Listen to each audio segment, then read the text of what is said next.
To the rest of the wealthy students, she was just an invisible scholarship student, a social hazard no one wanted to sit next to, while he reigned as the untouchable prince everyone feared. Their complicated journey began with a ruthless act of public humiliation. But none of those gossiping onlookers could have predicted that this arrogant boy would soon become the center of her entire universe. If you love emotional stories packed with intense romance, hit that like button, subscribe, and drop your city in the comments. 19-year-old Chisom Okafor was breathtakingly beautiful. But as she stood with her mother outside the gates of this prestigious university, her heart hammered in sheer terror. A blinding glare of wealth seemed to coat everything around her, making the world look far too polished and intimidating. Majestic faculty buildings towered over a parking lot filled with luxury cars that clearly belonged to politicians and oil barons. The students themselves belonged to a different class entirely, moving with effortless confidence in designer outfits, their laughter carrying the light, carefree ring of those who had never known scarcity. Grace looked at her daughter and adjusted her handbag with a mixture of pride and worry. Chisom tried to ease her mother's burden, telling her she could manage the first day alone, but Grace was not about to let her daughter face this intimidating new world without her support. No matter how old her daughter grew, Grace knew her maternal duty would never truly end. She teased Chisom gently, insisting on seeing her safely into the school premises despite the girl's quiet protests about her mother being late for her new job. Chisom managed a weak, appreciative smile, even though a heavy knot of anxiety was tightening in her stomach. Looking up at the grand university buildings, Grace felt a wave of exhausted hope wash over her before she explained that her wealthy new employer had offered them a place to stay. When Chisom heard about this shared housing, her eyes widened in surprise, only for her mother to explain it was the staff quarters, a blessing that would save them from paying rent. Although she knew they were desperate, the phrase staff quarters felt like a heavy weight dropping into Chisom's chest. She forced down her rising pride, refusing to utter a single complaint because she knew exactly how much her mother had sacrificed to secure this admission. With a soft smile, she thanked her mother, prompting Grace to reach out and gently caress her daughter's anxious cheek. Grace reminded her that relocating to a new city was a terrifying transition, but it was also a beautiful opportunity for a fresh start. Chisom nodded, painting a brave face over her internal panic, though her mind was already racing as she struggled to find the right words to make sense of this overwhelming situation. Labeling her emotions in silence had always been Chisom's secret armor against a harsh world. Ever since her father's passing, she had relied on this quiet, internal dialogue to process grief and understand the complicated people around her. In her eyes, her mother was the very definition of hope disguised as exhaustion, while this university was a breathtaking monument completely devoid of human kindness. She saw the wealthy students as walking symbols of money, expensive designer perfumes, and unreachable social distance. However, she locked these bitter observations deep inside her soul, determined not to add to the heavy burden her mother had carried alone for so many years. To provide her daughter with a brighter future, Grace had spent years sacrificing her own comfort, health, and peace of mind without a single murmur of regret. Giving her daughter's hand a reassuring squeeze, she whispered for her to simply be herself, unaware of the quiet irony in those words. Chisom stared at the glittering glass buildings, privately fearing that her authentic, impoverished self was the exact problem in a place like this. After bidding her mother a warm farewell, she watched Grace head off toward her new job before taking a deep breath and stepping into her classroom. Instantly, the loud chatter dimmed just enough to let her know that every judgmental eye was now locked onto her. Peering over his spectacles, the middle-aged lecturer assessed the newcomer with a mixture of professional curiosity and calm authority. He confirmed her identity as Chisom Okafor, the highly spoken of transfer student, and scanned the tiered lecture hall for an empty desk.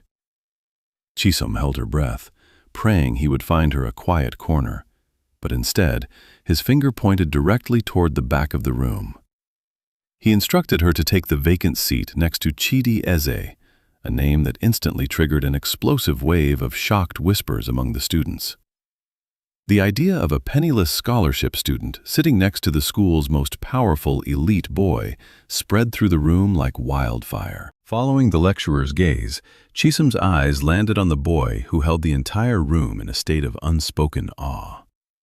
Chidi Eze was breathtakingly handsome in a cold patrician way, with a flawless haircut, a sharp jawline, and eyes as cool as ice.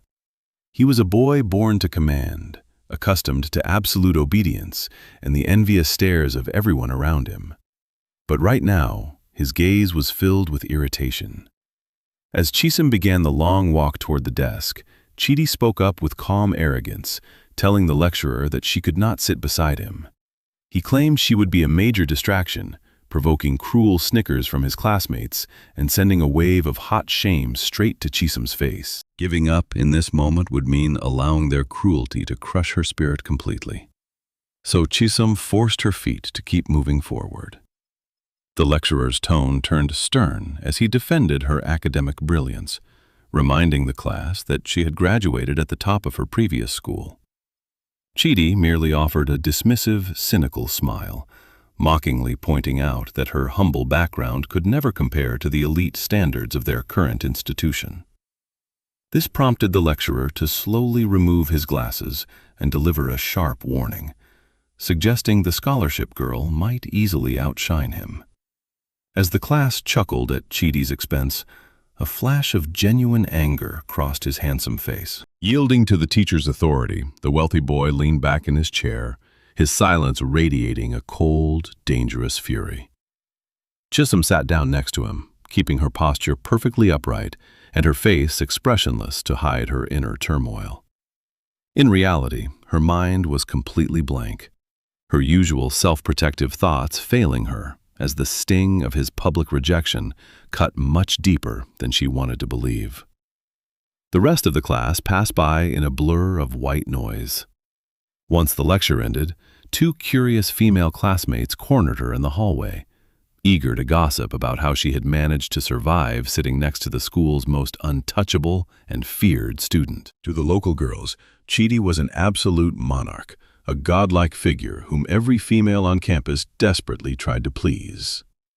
This constant worship irritated Chisam deeply, prompting her to snap that she had absolutely no interest in someone so unpleasant.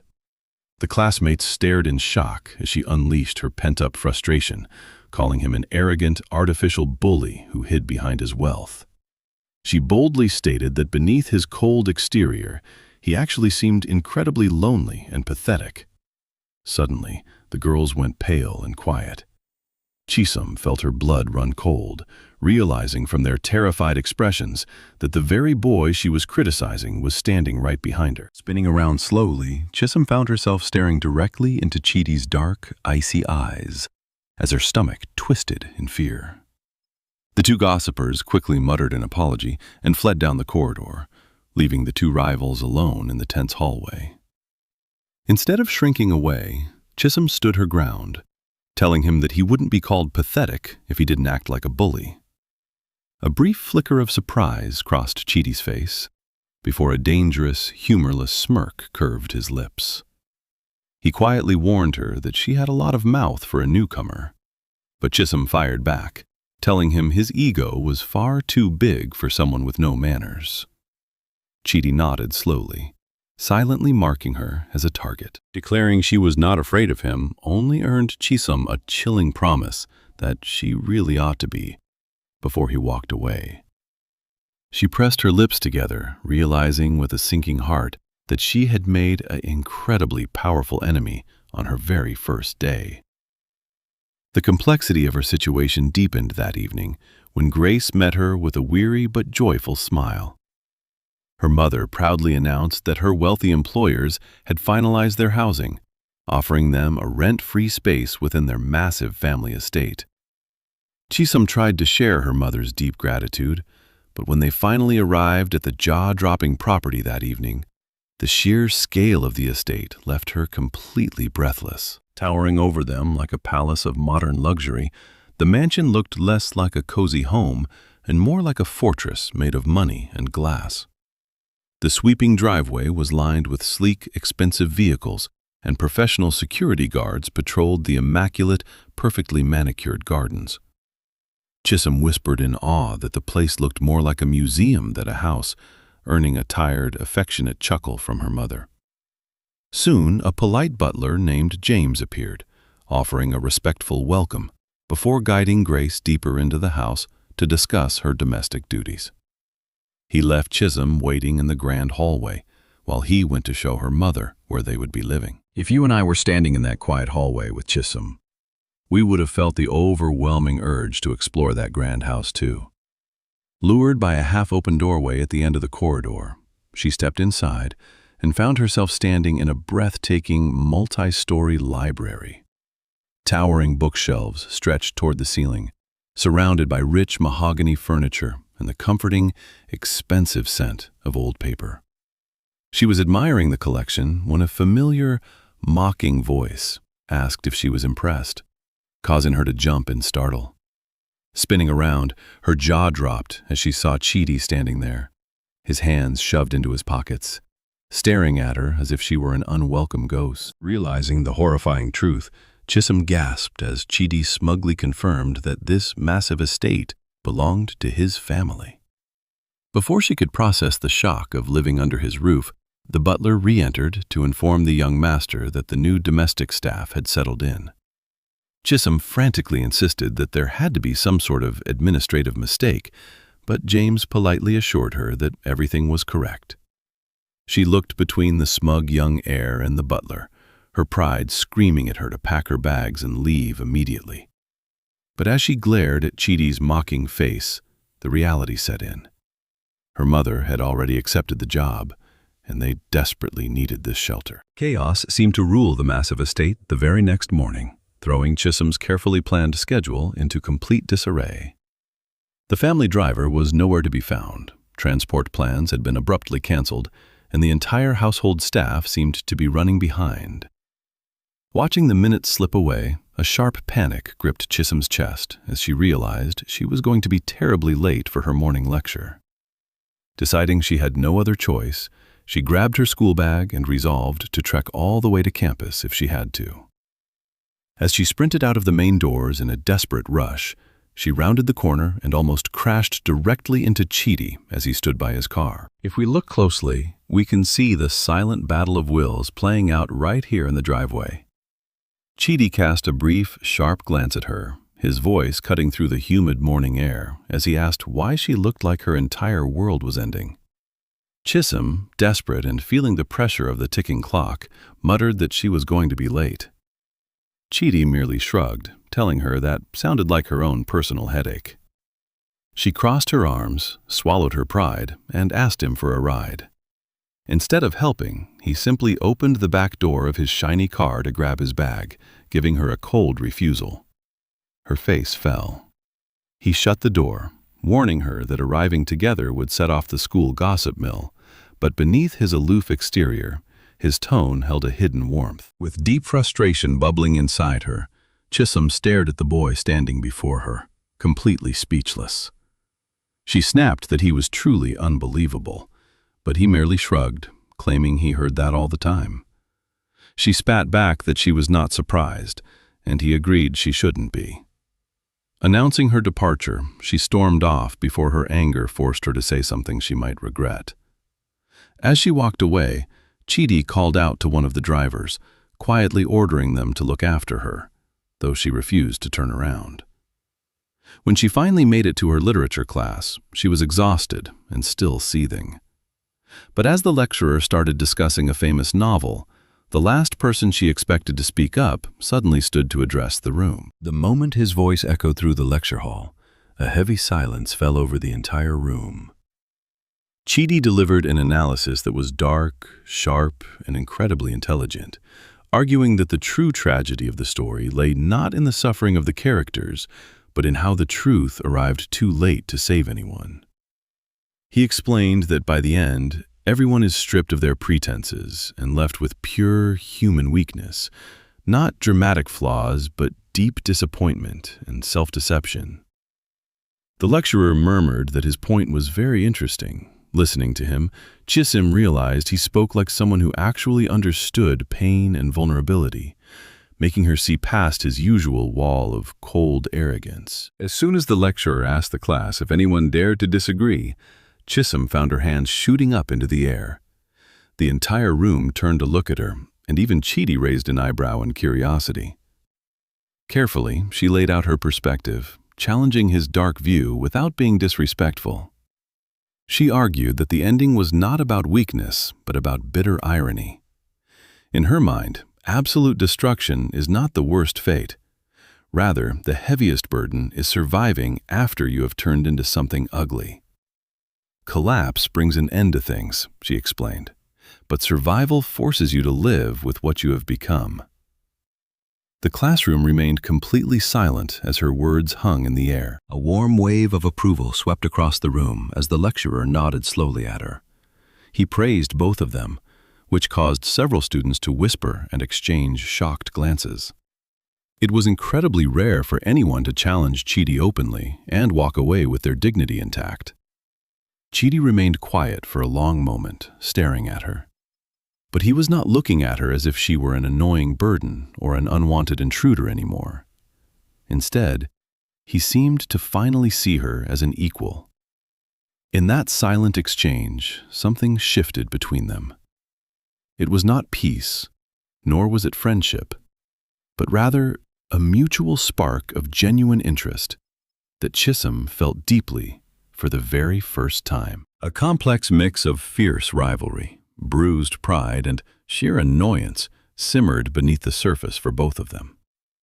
Yet, underneath it all, the tiny seeds of an unspoken connection were beginning to take root, even if they did not understand it yet. Unfortunately, this fragile dynamic did not remain a secret.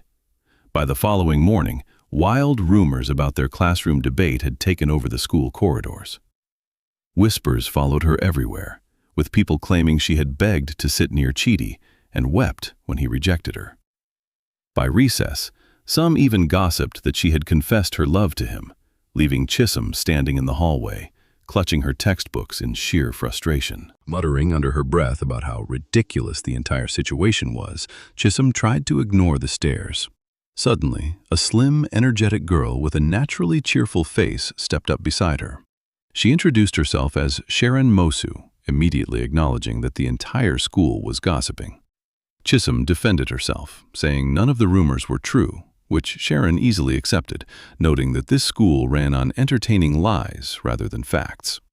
When asked if she enjoyed the drama too, Sharon admitted she did, but insisted she could still spot nonsense.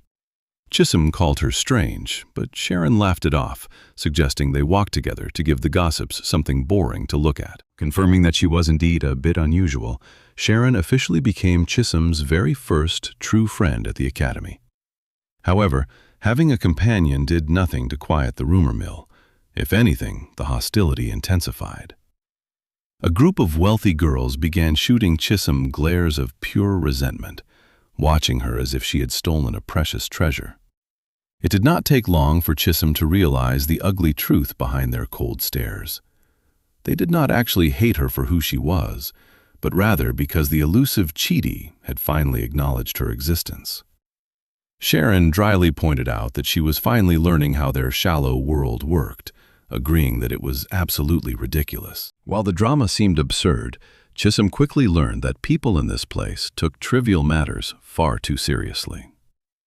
Late one afternoon, she decided to stay behind after her lectures to quickly return a textbook to the library. By the time she stepped out, the corridors were eerily quiet. Seeking a shortcut, she pushed open a nearby heavy door, only to freeze when she heard a sudden, sharp click behind her.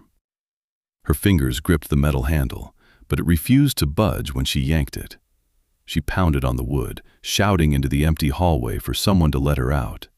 But the only response was a cold, suffocating silence that made her heart race with sudden panic. She desperately hammered against the locked door, shouting until her voice grew faint and hoarse. When she was finally released much later by two passing school cleaners who heard the commotion, her eyes burned with hot tears of anger.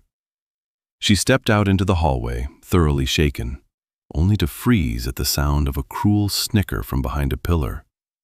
Before she could react, a bucket of filthy, foul-smelling water was hurled directly at her. The freezing splash drenched her hair, her blouse, and her uniform, ruining her books in an instant.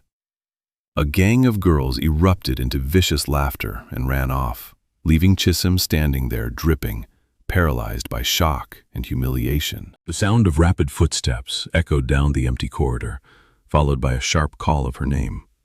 It was Chidi, who had likely been searching for someone, but his arrogant expression shattered the instant he saw the state she was in. His trademark lazy pride vanished, replaced by an expression that was raw, concerned, and intensely human.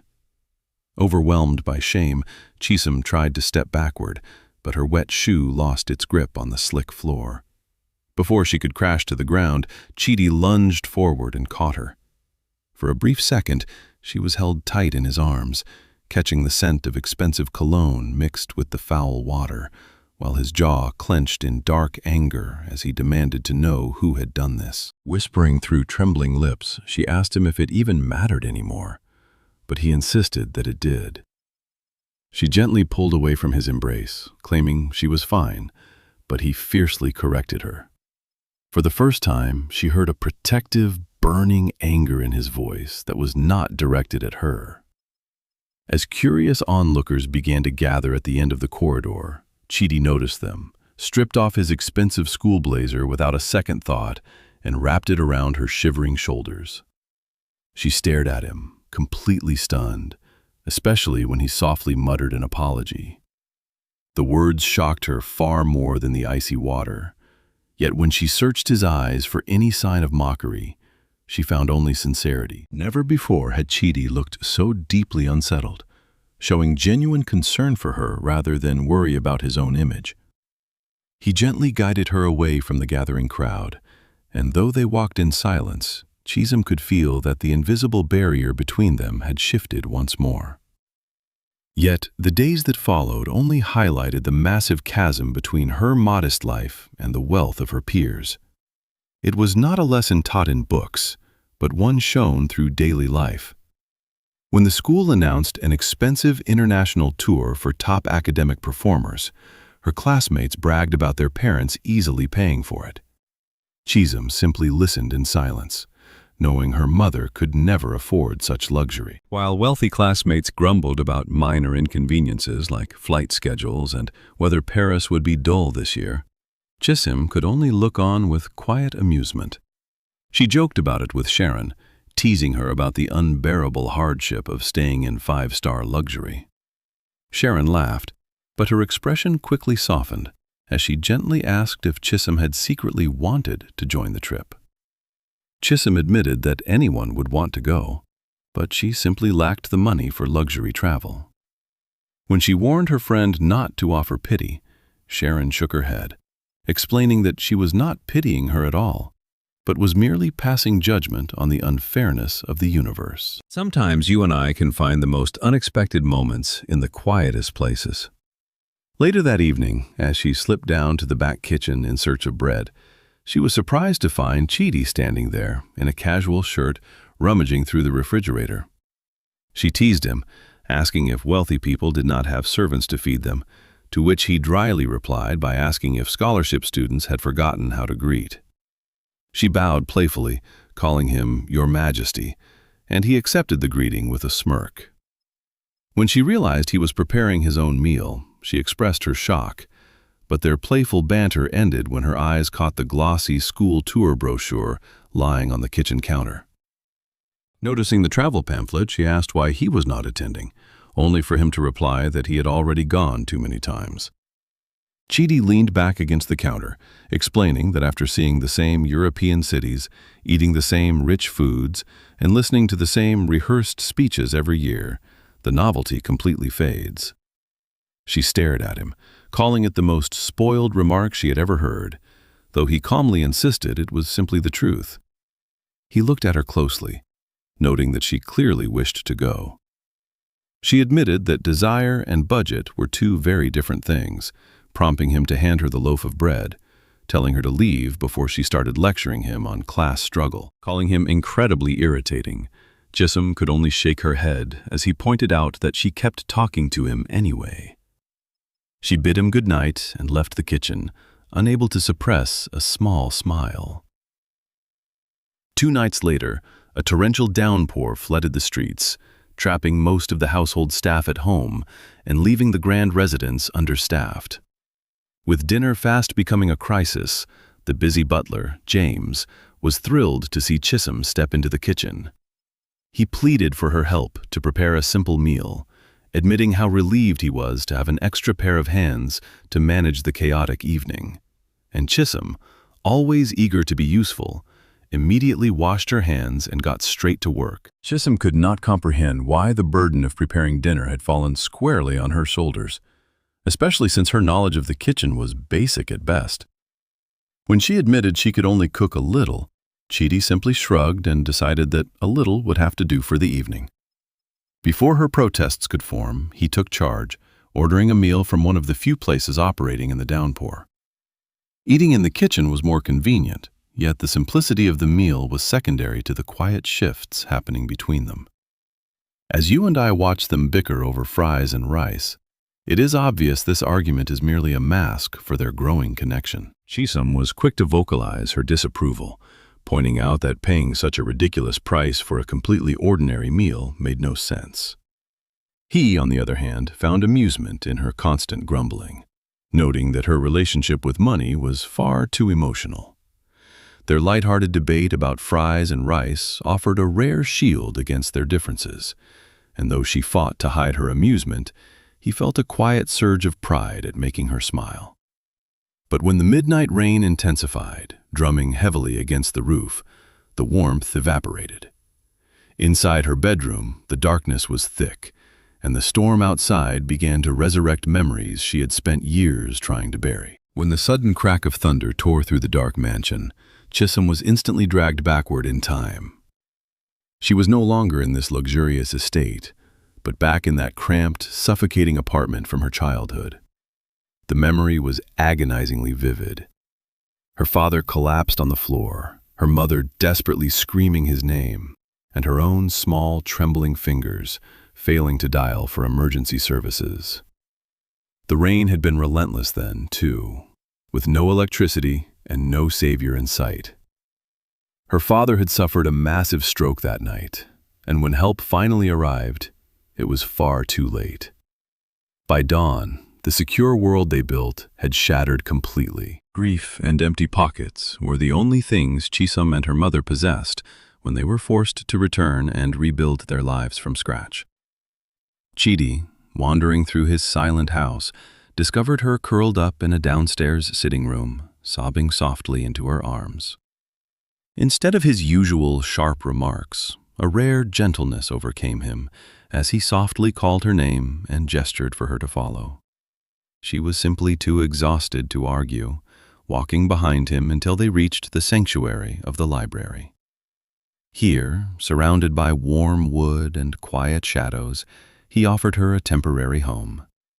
She accepted it warily, questioning his sudden kindness, while he merely guarded her peace. Rather than pressing her for explanations, Chidi simply sat in the quiet, offering his presence as a steady anchor. His silence gave her the courage she needed, and she began to speak of the tragedy that still defined her. She recounted the terrifying storm, her father's stroke, and the helplessness of watching her mother scream while assistance failed to arrive in time. She explained how her mother had to shoulder the crushing weight of their survival, carrying both grief and financial ruin. Chidi absorbed every single word, his usual defenses melting away. When she finished, he quietly fetched a chessboard, offering a silent invitation to escape her mind. Chidi insisted that she needed a distraction, ignoring her protests about needing sleep as they sat opposite one another. The rest of their night unfolded in a series of quiet conversations and long, comfortable silences, punctuated by the moves of a game she was just beginning to understand. Between the rumbling thunder and the weight of her shared sorrow, he taught her the movement of the pieces, explaining life's unfairness through the diagonal path of the bishop. By the time the first light of dawn filtered through the windows, a fragile bond had formed. But their fragile peace was instantly shattered when Serena Balogun stepped into the house, radiating a cold, flawless elegance. Serena was the absolute epitome of inherited wealth, from her perfectly styled hair to her designer clothing and her measured, confident smile. She moved with the absolute certainty of someone who had never been told no in her entire life. Chisholm watched from the hallway as this newcomer spoke to James with a casual authority, her small travel bag resting on the polished floor. The atmosphere turned icy the moment Chidi walked downstairs, his body freezing at the sight of her. But before Chisholm could quietly slip away, Serena spoke the words that paralyzed everyone in the room, claiming her position as his promised wife. Chidi's jaw tightened as he made it clear that nobody had requested her presence in his home. Serena merely laughed at his coldness, reminding him that personal desires rarely mattered in families of their social standing. Her sharp gaze then drifted slowly toward Chisholm, analyzing her cheap clothes with an air of pure disdain. Before Chidi could intervene, Serena's lips curled into a mocking smile as she categorized Chisholm as the charity case. Stepping closer, she whispered a venomous warning, telling Chisholm never to mistake a wealthy boy's passing pity for actual acceptance or belonging in this world. Serena's cruel dismissal of ordinary people as mere staff or temporary mistakes was instantly cut short by Chidi's sharp, commanding voice. Though Chisholm kept her composure and stayed silent, the hot blush of humiliation burned her cheeks. The reality of the situation was painfully clear to her now. Chidi belonged to a world where his entire future was prearranged, and she was nothing more than an unscripted distraction. The humiliation only deepened when she returned to school, where rumors spread like wildfire, painting her as a desperate maid who was trying to climb the social ladder by trapping a wealthy heir. Sharon was absolutely livid when she heard the nasty rumors, pointing her finger directly at Serena as the source of the toxicity. Chisholm tried to brush it off as meaningless schoolyard drama, but the constant whispers were slowly wearing down her resolve. Now, you and I might have guessed what was coming next, but Chisholm was still too trusting. One rainy afternoon, a seemingly urgent text arrived on her phone, directing her to an abandoned music room on the campus. The sender's details seemed familiar enough to disarm her caution, leading her straight into a trap. When she opened the door, she found only empty shadows. Right after she entered the room, her mobile phone began to glitch uncontrollably, flashing strange errors across the screen. When she rushed back out, the hallway was deserted, and the heavens had opened up in a torrential downpour. Through the sheets of falling water, Chisholm spotted Serena standing dry under a large umbrella, wearing a victorious, mocking smile. The trap had sprung, leaving Chisholm completely stranded and soaked to the bone. But before despair could fully take hold, she heard a familiar voice calling out to her. It was Chidi, sprinting through the storm, completely ignoring the rain soaking his clothes. Halting in front of her, Chidi's gaze darted from her pale, wet face to the blank screen of her phone before tracking the path Serena had taken. His features contorted with a mixture of comprehension and rising anger as he realized the cruelty she had just endured. Without a second thought, he peeled off his warm jacket and draped it over her shivering shoulders, his hands gently framing her face to check on her. He begged her to speak to him, but she could only offer a silent shake of her head. When he whispered that he would always be there beside her, the sheer weight of his apology silenced the storm around them. When she questioned his apology, his simple explanation that she never deserved such treatment shattered her emotional guard. It was not anger or resentment that poured out of her, but a profound, raw vulnerability. Looking up at him, she no longer saw the arrogant boy who had initially bruised her dignity, but the protector who consistently appeared in her darkest hours. Before their usual sarcastic defenses could rescue them from the intensity of the moment, The space separating them simply vanished. Their lips met in a kiss that was neither hurried nor aggressive, but incredibly tender and true. That single embrace seemed to collect every unexpressed emotion they had harbored and gave them a quiet place to settle. As they finally parted, their shallow breathing betrayed the realization that they had crossed a threshold from which there was no return. Though they quietly acknowledged that this was a mistake, a silent agreement was forged between them. In the days that followed, no official labels were given, yet their entire dynamic shifted. They kept crossing paths in the quietest corners of the mansion, and even their banter at school lost its sharp edge, replaced by a softer, playful warmth. Despite his teasing remarks about her constant presence, Chisholm struggled to find a logical explanation for her actions. At home, their shared silences grew remarkably comfortable, even when they continued to bicker and shield themselves with their pride. It is in these small, stolen moments that you and I can see the walls finally crumbling. Their academic lives collided when Mr. Lawson, their literature lecturer, assigned them as partners for a critical research paper. He announced to the class that he was pairing the two most stubborn intellects in the room, a decision that drew immediate whispers of disbelief. Collaborating on the academic project only intensified their connection, bringing down the final barriers between them. Chisholm was surprised to find that Chidi valued her opinions deeply, listening to her with undivided attention rather than his usual detached politeness. For Chidi, her presence meant he no longer had to wear the exhausting mask of the bored, wealthy heir. Their old teasing phrases took on entirely new, intimate meanings as they worked late into the nights. Even Sharon could not ignore the obvious shift, joking that they behaved like a married couple who pretended to be rivals. Chidi offered no verbal response to Sharon's teasing, but the intense gaze he directed at Chisholm lingered in her mind long after their friends departed. Later that evening, they gravitated back toward the quiet library, a space that had organically become their sanctuary. A solitary lamp cast warm, long shadows across the bookshelves as they sat on opposite sides of the table. Both held open books, desperately pretending to study, yet their minds were entirely consumed by each other. As we leave them tonight, we are left to wonder if they will finally admit what we already know. Lifting her gaze after a long silence, Chisholm suddenly realized Chidi's eyes had been anchored on her the entire time. "What?" she murmured, her voice barely a breath. He offered a soft, teasing retort. "You talk too much." A gentle smile touched her lips as she replied, "And yet you keep listening." He could not deny it. A faint, genuine smile graced his face.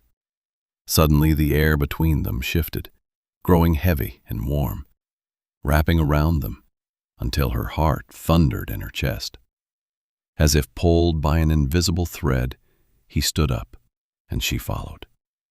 They stepped closer, caught in a spell of quiet longing. "Why are you looking at me like that?" she whispered. "I do not know," he confessed softly. "That is not helpful." "I am not trying to be helpful," Chidi whispered, his fingers gently reaching out to brush a stray strand of hair from her face. Time seemed to freeze as Chisholm held her breath, watching him lean closer, only for a sharp voice to shatter the moment like glass. "What is going on here?" the voice demanded. Whirling around, they found Chidi's parents framing the doorway of the elegant Enugu mansion.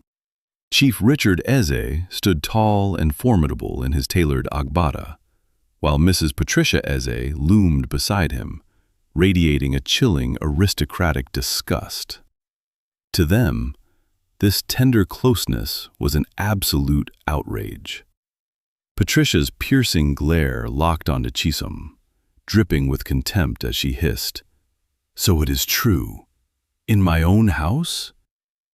Chidi immediately stepped forward, shielding Chisholm. "Enough, mother," he protested, but Patricia only let out a cold, mocking laugh that cut deep. "Enough?" Patricia spat, her voice dripping with venom. "You bring a mere domestic worker's child into this private library at night and dare tell us enough?" Every word felt like a physical blow to Chisholm's chest. Chidi's voice grew sharp as he defended her, insisting she was not what they thought.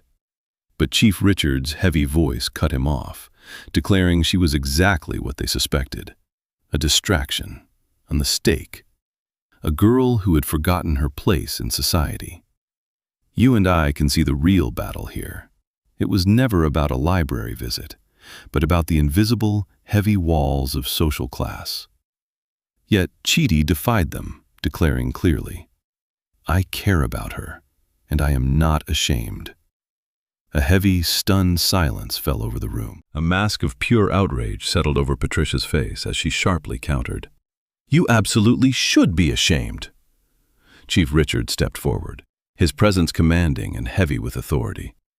He demanded to know if Chidi understood the weight of the Ize name, the endless doors of privilege that opened only for those who obeyed family tradition. Chidi stood his ground. But the real threat came when his father dropped his voice to a chilling whisper. He offered a dark choice: resolve this quietly, or show this girl and her mother what real power feels like. Hearing this, Chidi finally paled. His father continued with calm cruelty, noting how easy it was to ruin a scholarship student with just one bad report or one engineered scandal. "Do you truly think her bright future is beyond our reach?" Richard asked, his silence serving as a chilling answer.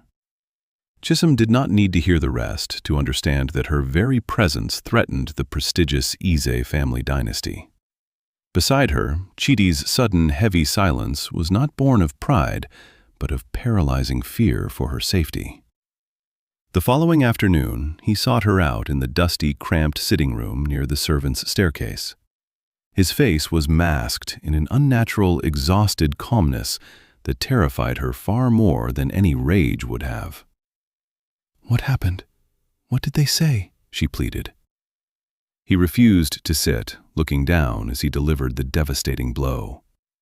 "You and your mother have to leave. My parents have ended the arrangement." Chisholm could hardly process the words as she realized they had terminated her mother's employment. "Because of us?" she gasped, but he averted his eyes, unable to face her pain. She stepped closer, begging him to talk to her, desperate to understand how things had escalated so rapidly. But Chidi simply muttered that he had been careless. When she protested, he flatly explained that defying his parents meant losing his entire inheritance, wealth, influence, and his future. We both know Chisholm would have given up everything for him, pleading that they could survive and figure it out together. But that was when Chidi chose the ultimate weapon. He unleashed a calculated, cold laugh to push her away forever, whispering, "You really do not understand." With a chilling indifference, he declared that their little romance was never meant to last. "You were just a brief distraction," he sneered, ignoring the way her heart shattered in her eyes. He reminded her cruel truth. She belonged in the servant quarters, not in his elite circle, and nothing would ever change that reality. She was merely a passing phase. Chisholm shook her head, pleading for him to stop, but he ruthlessly pressed on, claiming he had only been bored and found her temporary difference mildly amusing. He insisted she could never compare to the high society life waiting for him. Seeing her spirit break, he delivered the final, devastating blow. "You and I were never equals, Chisholm. You simply forgot that." Though burning tears welled in her eyes, Chisholm fiercely refused to let them fall in front of his cold facade. Deep down, she could still sense the gentle boy she loved, hiding beneath his defensive armor of cruelty. But agonizing pain does not care about hidden truths. It only feels the sting of spoken words. Unable to speak past the lump in her throat, she gave a single, quiet nod and walked away, her dignity shattered but intact. Returning to her daily routine at school became a living nightmare, not because of silence, but because of the relentless whispering that followed her through the hallways. Meanwhile, Serena glided across the university campus with the smug satisfaction of an absolute victor. Whenever they crossed paths, Serena would offer a sugary smile, tossing out comments that sounded sweet to onlookers but carried a venomous sting meant only for Chisholm. Around them, classmates either looked on with cheap pity or passed harsh judgments, staring at Chisholm like onlookers at a tragic car crash. Exhausted by the gossip, Chisholm ceased all attempts to defend herself and retreated into her writing, finding solace in words that would never betray her. When their literature lecturer, Mr. Lawson, selected the brilliant joint essay she and Chidi had co-authored before the fallout, she stood proudly at the podium. With a remarkably steady voice, she read, "Some stories begin with conflict, soften into curiosity, and end in deep pain. Not every love story ends in ruin because love is missing," Chisholm read, her words hanging in the air. "Some simply fail because fear is the stronger force." A profound, heavy silence settled over the lecture hall, leaving even the most malicious gossips entirely speechless. Her classmates whispered in genuine awe, praising the sheer brilliance of her delivery. Shortly after this turning point, an incredible opportunity knocked when a representative from Whitestone Press reached out. A senior editor named Mrs. Binta Cole introduced herself, explaining they had been following Chisholm's extraordinary talent and wanted to offer her a major book deal. The generous financial terms seemed like an impossible dream. Beyond the incredible contract, there was an even greater surprise waiting for her.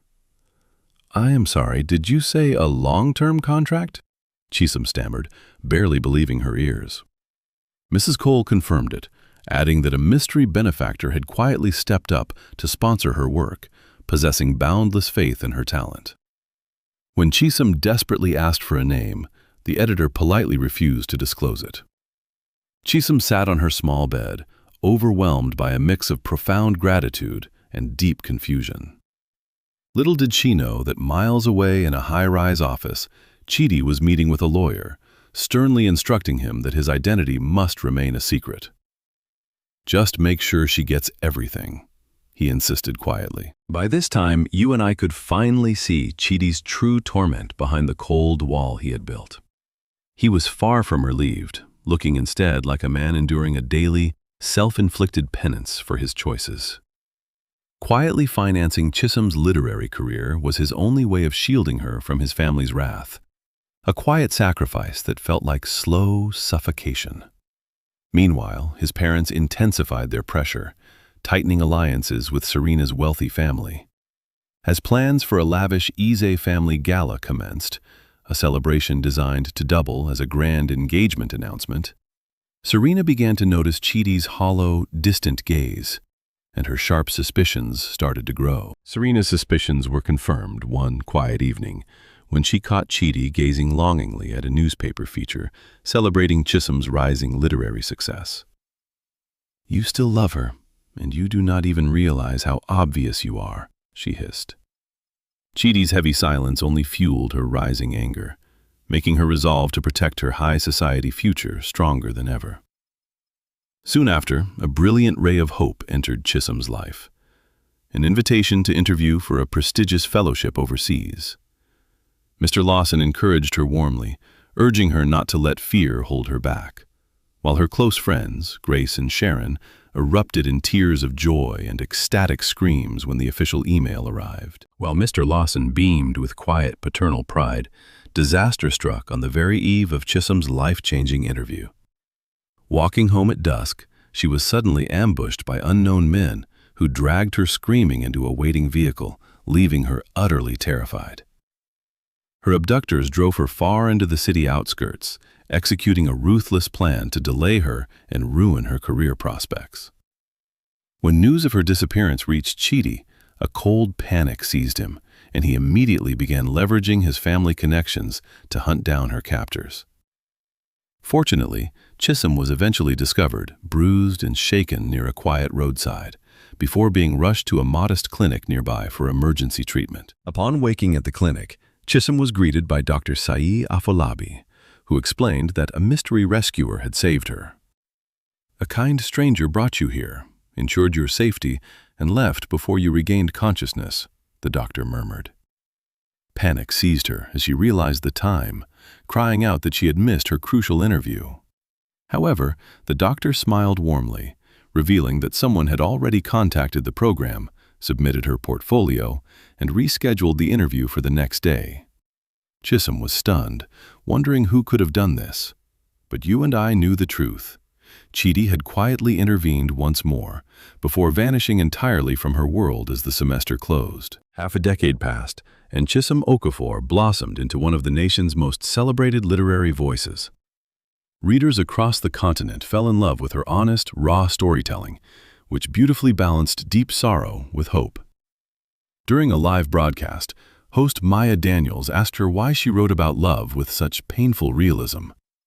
Chisholm softly replied, "Because I once loved someone who redefined both for me." The audience sighed at her poetic words, unaware of the hidden depth behind them. You and I know that despite her brilliant success, a quiet corner of Chisholm's heart remained locked in that old library, forever tied to the boy who had chosen cruelty to set her free. Let us step back into the moment when success finally granted Chisholm the one thing she had craved for years: the courage to demand the truth. She had only one condition for her sponsors. "I want to meet the anonymous benefactor who made all of this possible," she insisted, refusing to back down. A private meeting was soon arranged at a quiet, upscale restaurant in Victoria Island. Walking into the dim private room, Chisholm prepared herself to meet an elderly businessman or a retired professor. Instead, her eyes fell upon Chidi. He stood there, older, broader, and far more handsome than she remembered, stripped of his youthful carelessness. He looked like a man who finally understood the heavy price of keeping secrets. Although the sudden revelation shook Chisholm to her core, a quiet part of her heart had always suspected the truth. For several agonizing seconds, a heavy silence stretched between them, until Chidi slowly stood up and offered a simple, hesitant greeting. "Hi," he said softly. Chisholm let out a sharp breath that sounded suspiciously like a laugh, before replying in kind. Chidi looked genuinely embarrassed, confessing that his carefully prepared speech had completely vanished the moment she walked in. It was a familiar vulnerability that always used to strike him whenever she was near. The old banter returned so fast it actually hurt, and though he credited her success entirely to her own talent, she refused to pretend their past was dead. A single, familiar turn of phrase in one of those anonymous emails had instantly caught her attention, even though she had tried to convince herself she was just imagining things. Chidi looked down at his shoes, quietly admitting he should have written more carefully, but she pointed out that his peculiar punctuation had betrayed him. A brief, melancholic laugh escaped his lips. Suddenly, the emotional barrier between them cracked, and Chisholm demanded the raw truth, asking him why he had hidden for so long. He stared at her, his voice thick with emotion as he confessed his enduring love. Back then, he had been surrounded by family wealth, but possessed no real power of his own, knowing his relatives would have ruined her future. Driven by a desperate hope to protect her, Chidi had believed that making Chisholm hate him would force her to walk away quickly enough to survive his family's malice. Tears slowly welled up in her eyes as she realized he had stolen her right to make her own choice. When he tightly admitted that he did not think he was worth the risk, it dealt a completely different kind of pain. She bitterly noted that being highly intelligent never stops people from loving so foolishly. Caught in a storm of anger and affection, she whispered that she might have chosen him anyway. He acknowledged this with deep regret, and a heavy, truth-filled silence settled over them, carrying a love that had never died but had only lived in pain. Let us pause here, because this is where everything hanging in the balance begins to shift. After a long silence, Chidi asked for a second chance, not as the reckless boy he once was, but as the man he was trying to become. Chisholm had no intention of forgiving him cheaply, knowing that deep wounds should never be brushed aside just because a man looks handsome in the soft restaurant light. Yet she could not deny the love still burning in her chest. She demanded absolute honesty, with no more secrets or games, and he agreed completely. They began to meet slowly in the bright daylight of Lagos, talking openly, fighting fairly, and carefully relearning the rhythm of each other's souls without any mysteries. Struggling to shed his old habits, Chidi promised he was doing his best to stop hiding behind his words. She teased him that he still cross-examined people like a seasoned lawyer, while he counteracted that she answered like a suspect trying to avoid jail. One evening, when she arrived late for their date, he looked at her and playfully called her annoying, only for her to smirk and point out that he had still waited. The old, beautiful rhythm of their relationship had returned, stronger than ever. When his powerful family tried to push him into a wealthy marriage, Chidi refused to bend. He broke off the arranged engagement publicly, standing proudly beside Chisholm without hiding behind wealth or silence. Instead of trying to be the grandest high-society wedding in Lagos, their ceremony was something infinitely better. It was filled with genuine, radiating warmth. Grace wept openly during the service, while Sharon sobbed even louder, fiercely denying her tears when the others teased her. Mr. Lawson watched with quiet, profound pride. And James wore a smile of pure relief, as if he had spent years waiting for peace to finally win. As they stood before the altar to exchange their vows, Chidi locked his eyes onto Chisholm with that same intense stare that had once caused chaos in a quiet library. This time, nobody interrupted as he vowed to always speak the truth, even when it was difficult. With absolute devotion, Chidi promised to choose her openly time and time again, in moments of peace and in the heat of arguments, through every changing season of life. Chisholm laughed through her happy tears, vowing to love him honestly rather than perfectly. She promised to challenge him when he deserved it, to read his writing even when it annoyed her, and to never let him pretend he was not deeply dramatic. This honest vow brought joyful laughter from everyone present. Their honeymoon was filled with that same familiar, playful banter they had once shared over kitchen counters and chessboards, teasing each other about distracting outfits and stubborn demands. Smiling at her stubborn response, Chidi knew this playful bickering was the perfect way for their turbulent journey to finally conclude. Their story did not end with society gossip, fear, or wealthy families dictating who belonged where. Instead, it culminated in a deep, lasting peace built on hard-won truth. A love that had successfully survived pride, vast distance, rigid class differences, and years of painful silence. After all the chaotic noise of the world had faded away, you and I can see that Chisholm and Chidi had finally found exactly what both of them had been searching for from the very beginning: a true home in each other.